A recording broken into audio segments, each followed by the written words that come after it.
Nishad party की chief और cabinet minister doctor Sanjay Nishad हमारे साथ हैं। माफिया अतीक के बेटे असद का एनकाउंटर हो गया, आज उसकी जो है जनाजा भी उठ गया।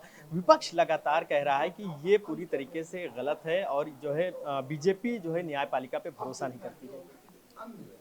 देखिए, हमारी सरकार न्यायपालिका, कार्यपालिका सब पर भरोसा करती है।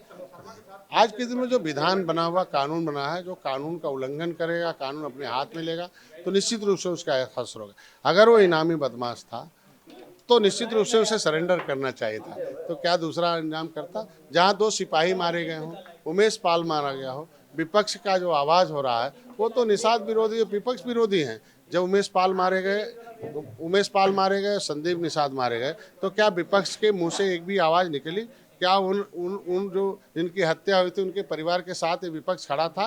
ये पिछड़े दोनों थे। तो इसका मतलब ये लगता है कि ये विपक्ष सपा बसपा ये पिछड़ा विरोधी है, दलित विरोधी है, क्योंकि उनके साथ नहीं है, केवल अपराधियों के साथ खड़ा रहते हैं और अपराधियों का मनोबल बढ़ाते हैं, क्योंकि उन्हीं के सहारे इनकी पिछली सरकारें चल रही थी, क्योंकि उन्हीं के समय इन अपराधियों को संरक्षण मिल रहा था और हमारी सरकार आई इन्हें सजा दिलाने में कामयाब रही। अतीक की पत्नी और कई शूटर अभी तक फरार हैं, क्या लगता है उन पर क्या कार्रवाई होगी आगे?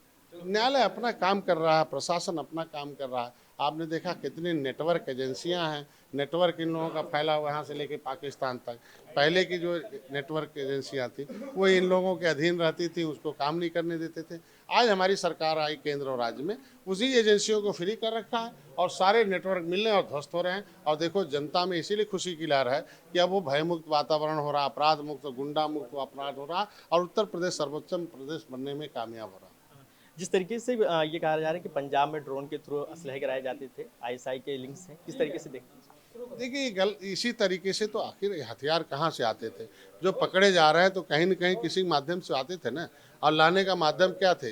सरकारें अगर अवसर नहीं देती तो हथियार कैसे आती? तो इसीलिए सरकार को जनता ने हटाया। मैं जनता को भी धन्यवाद दूंगा कि ऐसी सरकारों को हटाया कि जो विदेशों से हथियार ला के दुर्दांत अपराधियों को देकर जनता में एक खराब माहौल करते थे और गरीब जो बेचारे थे, दलित पिछड़े थे, उनकी हत्याएं कराकर उनकी जो है मांग को सुनी करते थे, उनको बच्चों को अनाथ करते थे।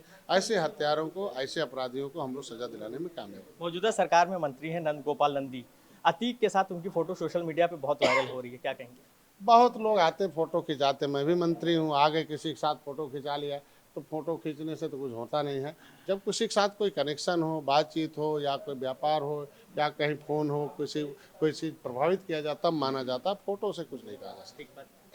तो ये थे हमारे साथ डॉक्टर संजय निषाद, जिनका साफ तौर पे कहना है कि विपक्ष जिस तरीके से इस एनकाउंटर को लेकर सवालिया निशान खड़े कर रहा है, तो वो वोट बैंक की राजनीति कर रहा है। इन्हीं के भरोसे उनकी सियासत चलती थी और अब उनकी सियासत बंद हो गई है, तो वो इस तरीके से लिख रहे हैं कि ये एनकाउंटर गलत है। उन्होंने कहा कि उत्तर प्रदेश में सीएम योगी के राज्य में माफियाओं का यही हाल होगा, जितने भी गुंडे अपराधी हैं उनको उनके आखिरी अंजाम तक पहुंचाया जाएगा। वीडियो जर्नलिस्ट में राज खान के साथ फरीदुल हसन, #भारत न्यूज़ लखनऊ।